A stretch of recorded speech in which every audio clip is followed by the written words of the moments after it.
Gobierno de Navarra. Nafarroako gobernua.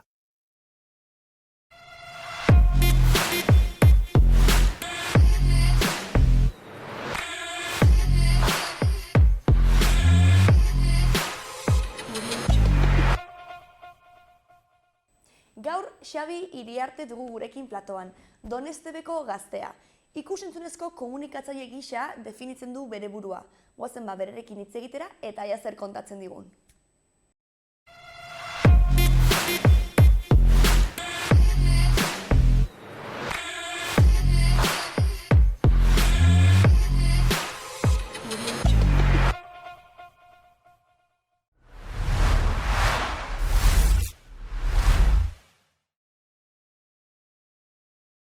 Iepa, ni Xabi Iriarte edo Zabiron naiz. Eta gaur proiektu bat aurkeztu nahi dizuet. Proiektu hau YouTubeko kanal batean datza. Eta kanal honen helburua YouTubeen euskaraz edukia sortzea izango da. Kanal honen edukiaren helburua entretenitzea izango da. Hasteko podcast moduko elkarrizketak igoko ditut. Eta bertan pertsona desberdinen esperientziak eta bizipenak ikusiko ditugu. Eduki honen helburua gai desberdinei buruz solaste eta hausnartzea izango da. Eduki berria igotzen dudan aldiro sare sozialen bitartez esango dut. Beraz, adi egon. Eta bukatzeko, espero dut edukia zuen gustukoa izatea eta badakizue. Laizter arte. Bale, ongi etorri, Xabi? Mi esker. Zer modu zaude gaurkoan? Aitzongi. Ondo? Gogotxo, bai. Poste naiz, gainera gaur koloretsu baita ere, Bai. hori eskertzen da. Ja, da berria etortzen denez, ja. Bai, ja gogu batxire temperatura alto xaguntzat. Hori da. Bai. Eta pixka bat definitu zaitez artearen munduan edo ikus-entzunezkoan, ez? Bai. Gehiago zu. Bueno, gehien bat ni ikasten nahi naiz Mondragon Unibertsitatean ikus-entzunezko komunikazioa, ja akitzen, aurten akituko dut. Eta bueno, niri ikus-entzunezko mundu guzti hori pila bat gustatzen zait, bai zinema, irratiak, serieak, irrati baino podcastak gehiago ez. Eta bueno, pixko bat mundu horren zaletasuna dut, eta baita poliki hortan salseatzen joaten naiz. Eta zeba aukeratu zenuen bidea hau edo txikiratik gustatu izan zu horrelako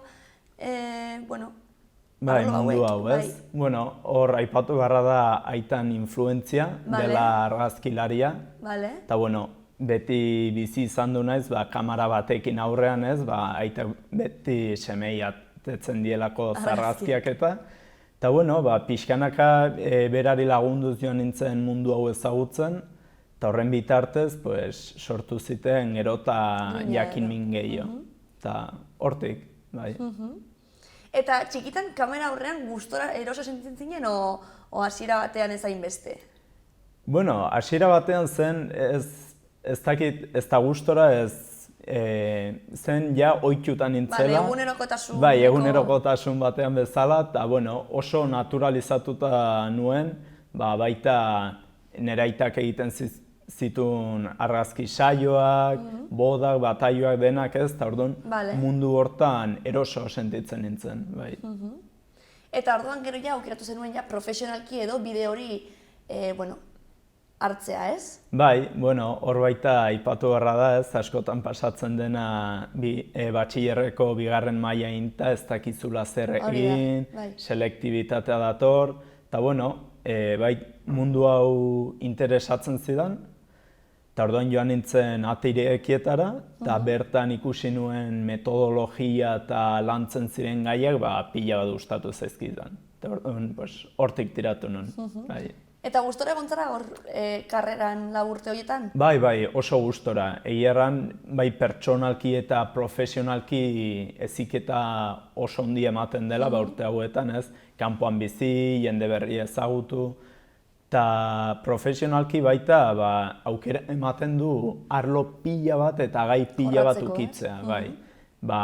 Aldizkarietan, zinema kontu, laburmetraiak, dokumentalak, irratia, denetarik pixkot. Eta hor baita niztasun hortan joaten zara... Zure bidea edo egiten, ez? Bilatzen zer gustatzen zaizun, zer ez. Eta batzutan baita pena, hain anitza da eskaintza, gustatzen zaizun ez duzula asko ukitzen, ez? Baina, bueno, zu joaten zara zure kabuz salseatzen eta joaten zara hurbiltzen zure zaletasun horietara. Eta zein da zure arlorik gogokoena edo, hoien artean? Egia erran eduki sortzea edo baita eduki entretenimendurako eduki sortzea, ez? Izaten alda podcastak, telebista saioak, orain berri sortu ez garatzen ari diren plataformak YouTube, Twitch eta olakoak ez, mundu hori oso berria da, baina nik uste ikaragarrizko potentziala dula. Eta zu, horretan ari zara baita ere, ez? Hobi moduan edo bada ere, zaude hor. Hoi da, duela justun uste dut 2 urte, gutxi gora bera, ez urte bat barkatu. Hasi nintzen YouTubeen elkarrizketatxo batzuk egiten, dela nire eskualdeko jendearen artean interesgarri iruditzen zaizkidan historiak edo bizipenak, pixko bat kontatzeko. Zer nongoa zara zu? Ni Doneztebekoa, Malerrekakoa. Eta orduan aukera hona ikusten zenuen hor, horko jendearen historianitzak edo kontatzeko? Nik beti ikusi izan dut eta beti gustatu izan du zait, inguruko jendeak kontatzeko dituen historia horiek entzut eta baita poliki joan naiz ikasten lanbide desberdinetako esperientzia eta mundu hori nola den. Eta orduan ikusten nun baita YouTubeen beste YouTuber handi batzuk, erdaldunak kasu hontan, egiten zutela gauza hori bera, eta oso interesgarria iruditzen zitzaidan, eta pensatu nun, euskeraz egiterik bada, eta probatuko dugu. Eta euskeraz egitearena, nola suertatu zen? Ondo, erantzuna ondo, jendea... Erantzuna oso ongi, nik uste baita gure eskualdea orokorrean euskerarekiko badula hurbiltasun hori, eta gehien bat egin nuen zeni gusturago nago euskeraz solasten, nire ama hizkuntza da kasu honetan, eta orduan baita ikusten nunez euskeraz ez dago hainbesteko edukia, eta ni gustura sentitzen nintzen, eta erran nun, saiatu behar naiz nolabait euskerari zerbait laguntzen edo eduki bat sortzen. Eta gainera, ez dakite, baina batzutan gertatzen da euskararekin tradizioa daukan guztia edo sortuta dagoela, baina gero mundu globalizatu honetan dauden gauza berriak, Twix edo, beti identifikatzen ditugula erdararekin edo, orduan. Euskararen kasua, hizkuntza txikia izan da, geratzen da orokorrean gehiago tradizio kontu horietan. Nik uste potentziala duela, guztiz. Egia da zailagoa dela plataforma hauetan haunditzea eta are gehiago hortaz bizitzea. Baina, bere garaian gazteleraz egiten zutenak bezala, poliki joan ziren kanal batzuk sortzen, komunitate bat sortzen, eta hortik aurrera. Eta nik uste, oraintxe bertan, euskera dagoela prozesu hortan plataforma berri hauetan pixkanaka bere espazioa lortzen. Eta zein izango litzateke zure helburua, hemendik ezagite 5-10 urtetara edo? Helburua da ahalik eta eduki gehien sortzea euskeraz, beti ni gustura banago eta gustatzen zaidan, sortzen duten hori. Eta helburu baino nik uste baita dela ambizio oso, ametsetako ambizioietako bat, eta izango zen, euskeraz interneten edukia sortzez bizitzea. Plataforma hauetan orain, kanal erdaldun askok bizi diren bezala, euskeraz interneten eduki sortzez bizitzea. Hori nik uste dela, oraintxe bertan dudan, ambizio da amets handiena. Eta eduki horiek, zenolako edukiak izan behar dira? Zenolako, edo ez dago helburu espezifikorik? Plataformetan nik uste badela, dira muga batzu, baina orokorrean askatasun dexente dago. Zuk zure baliabideekin hartzen alduzu eta egin zuzenekoen kasuan nahi duzun zuzeneko motak eta YouTubeen kasuan gehiago bideoak. hor bai badirela arau eta muga batzu, baina hor tartean zuk nahi duzuna. Nire kasuan, niri gehien gustatzen zaiten arloa da podcast eta elkarrizketak. Gero baita Twitchen gehiago ukitu izan ditut bideo-jokoak, ze bideo-jokoak baita dira nire zaletasun oso handia. Eta orduan pixko bat hor mugitzen. Nik momentuz tarte horiek ukitu ditut, baina nordaki baita orain Twitchen, Ibai Llanos den pertsonai handi horrek egiten duen bezala horrelako ekitaldiak eta horrelako karrerak, boxeoko ekitaldiak eta dena, ez dakit, ez? Hor dauden mugak, baita bakoitzak ikusten aldu, eta baliabideen arabera baita. Eta zein da, ze azkenean baita ere interneten dauden mugak hain malguak eta hain gutxi direnez, ez batzutan, zein da sozialki daukan helburua horrelako plataforma batean ibiltzea eta zein da sozialki izan dezakeen inpaktoa edo? Nire kasuan baita, zergatik egin proiektu hauek baita izan zen konturatu nintzela, hain euskera hain barneratuta izan da, eta hainbeste erabilita ez, eta badun presentzia nire bizian, zenbat eduki kontsumitzen nuen erderaz. Seriak, pelikulak, bideo-jokoak, baita youtuber eta twitchlariak, eta pixkanaka esan nuen, ze pena ez dagoela hainbeste eduki, ez? Eta askotan esaten dugu, eske euskeraz ez dago edukirik. Baina pixkanaka mundu hortan sartzen bazara ikusten duzu badirela taldeak, 3000 tweets bezala, dela talde bat lan egiten duela Twitchen euskera hizkuntza ofiziala izateko. Eta poliki joaten zara ikusten jende gehiago badela, komunitate bat dagola, oraindik txikia izan arren elkarren artean oso harreman ona daukagula eta gehien bat izan zen hori, eta helburu bezala sozialki da gaztei eta edozein motatako jendeari baita saiatzea laguntzen edo eskaintzen eduki bat euskeraz eta areagotzen kontsumitzea euskeraz, orokorrean. Sarean, Netflix eta holakoetan, poliki baita ari direla euskera implementatzen ez, eta helburu gisa hori izango zen, gehien bat. Eta gero adibidez, programa hau gehien bat jorratzen ditu arte eszenikoak, ez?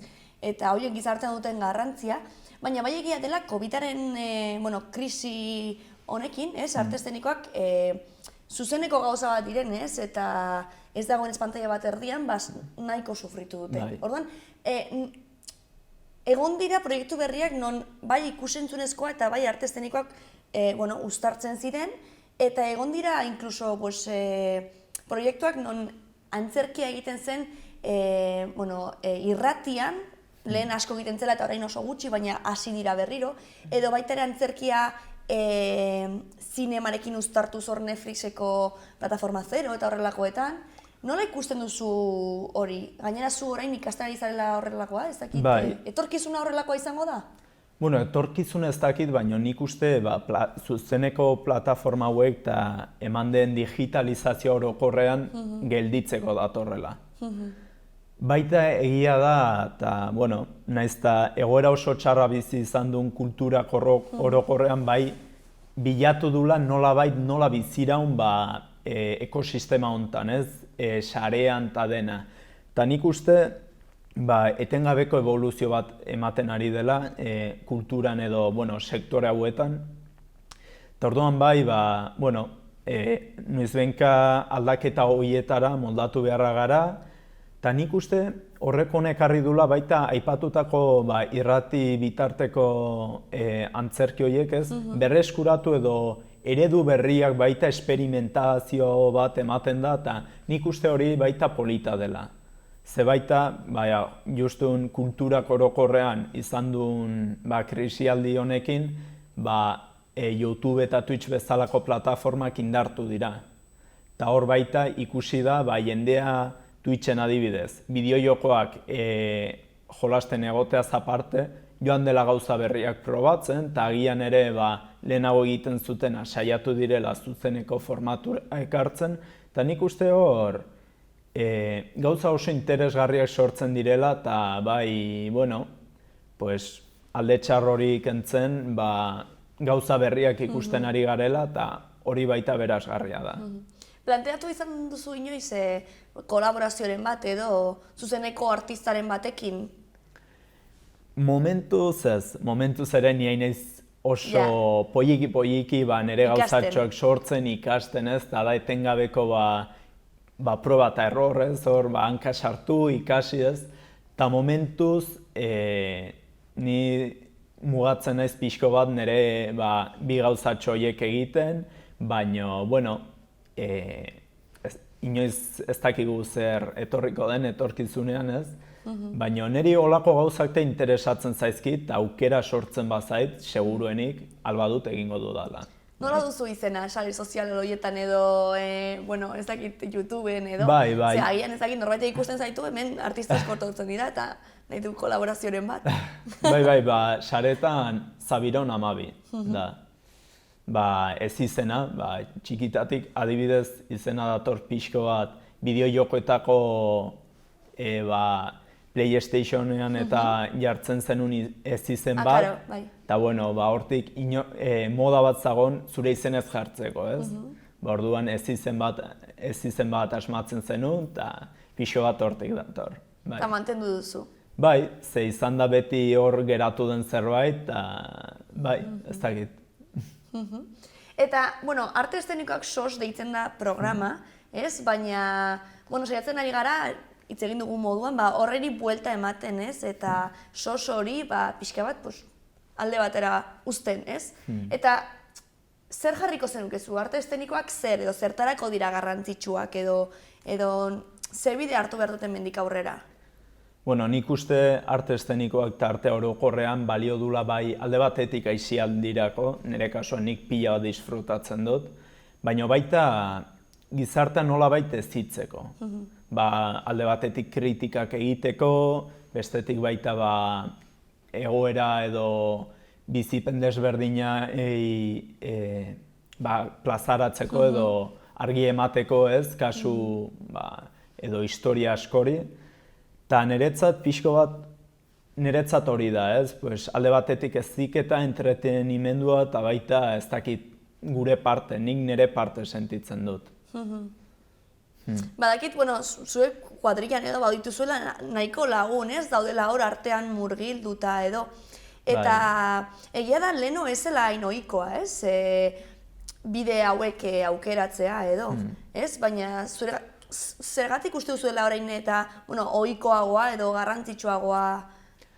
Bai, orain baita, eman da globalizazioarekin batera ez, ireki da, ez gure ikuspegia internetekin are gehiago, eta baita uste dut guk badugula aukera gehiago eta eskaintza gehiago ikasketak egiteko, edukia orokorrean kontsumitzeko, eta nik uste horrek baita bultzatzen dula ez, adibidez zuri gustatzen bazaizu, dantzak ikustea ez, igual noizbait animatuko zara dantzatzera zu ez, pixko bat hortik, nik uste doaiela, bai. Eta badak ez zertxo bait ekarri duzula gure plato hor, nitziko ez dakit ateratu, atera aldezakizun orain, Bai, bira, ekarri dut webcam bat, gainera webcam nahiko zahar bat da, eta pixko bat baita nahi nun honen bitartez, objektu honen bitartez esan, ni honekin hasi nintzen, etxean banun edozein kamarakin, eta plataforma hauetan ere asko beldurra badago baita ez,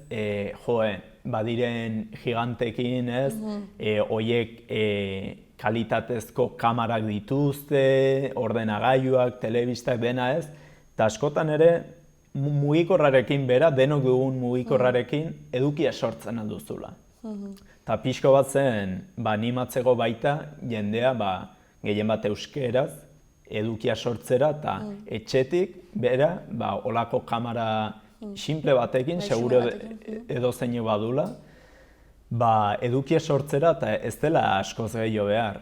intentzio pixko gogoak eta gutxi gehiago, bai. Bueno, artea ere behar da, Bai, horrelakoak bai. egiteko, ze pixka bat. Baina baita ikasten joaten zara, Claro. eta konstantziaz joaten zara ikasten, eta...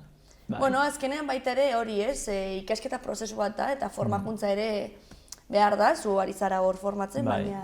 baina egin daiteke. Bale, jarri nahi duzun tokian, Ba, ber, mendiko lexen primeran. utziko du. Gainera horrela gure platoa joaten da hor nintzen, gauza super anitzekin, ez? Bai, ikusten dut, maskarak alde batetik, liburua baita, diska baita... Gero adibidez, pues, zurezko hori txalaparta batetik, gero, ez? Eta hori baita ere da pixkate bizigaren mundu globalizatu honen emaitza, ez? Eta aniztasun hori ez, kulturan ematen den aniztasunan ikuste, ez?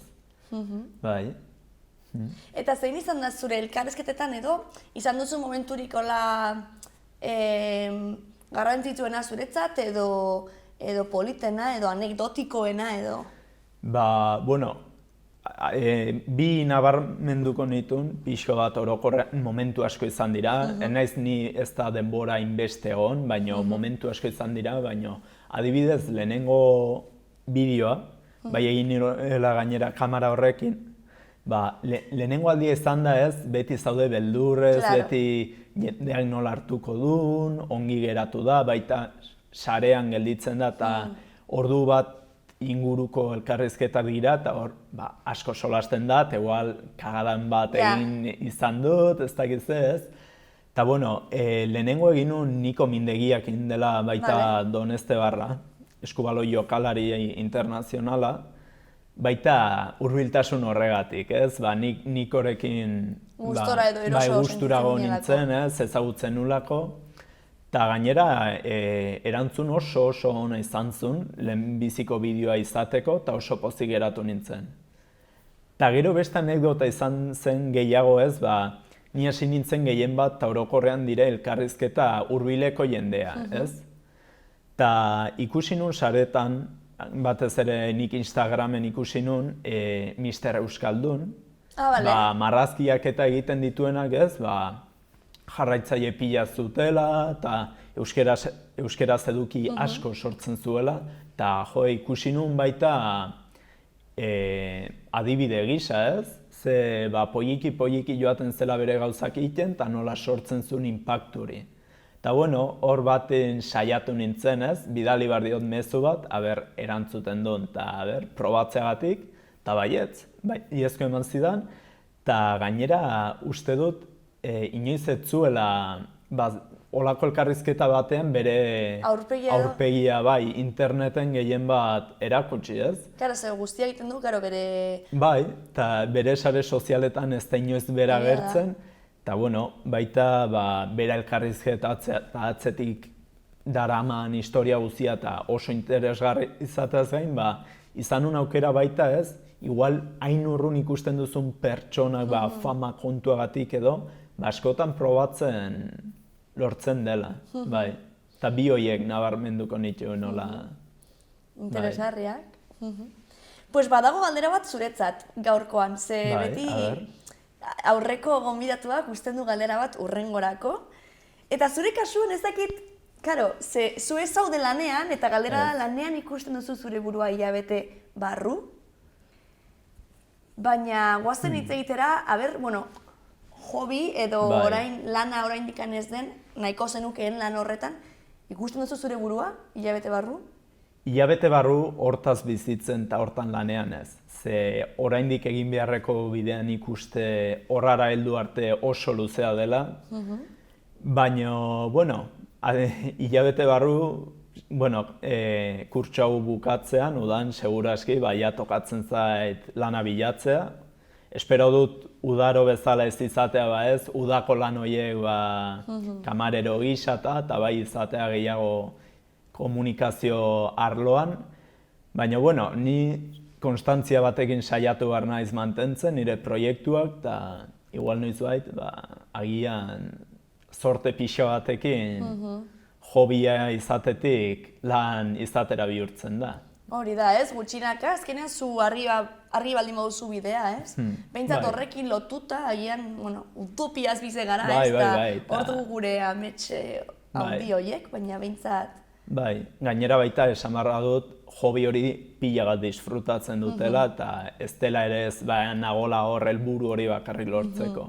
Bideaz baita nik uste, Disfrutatu behar da. bai, jakin barra dugu gozatzen, eta bueno. Ba, oso ondo, Xabi, ba, horren da zure txanda galdera idazteko urrengorako. Bale. Hor duzu tiza. Ah, bale. A ber. Bale. Presio gabe, Bai, bai, bai.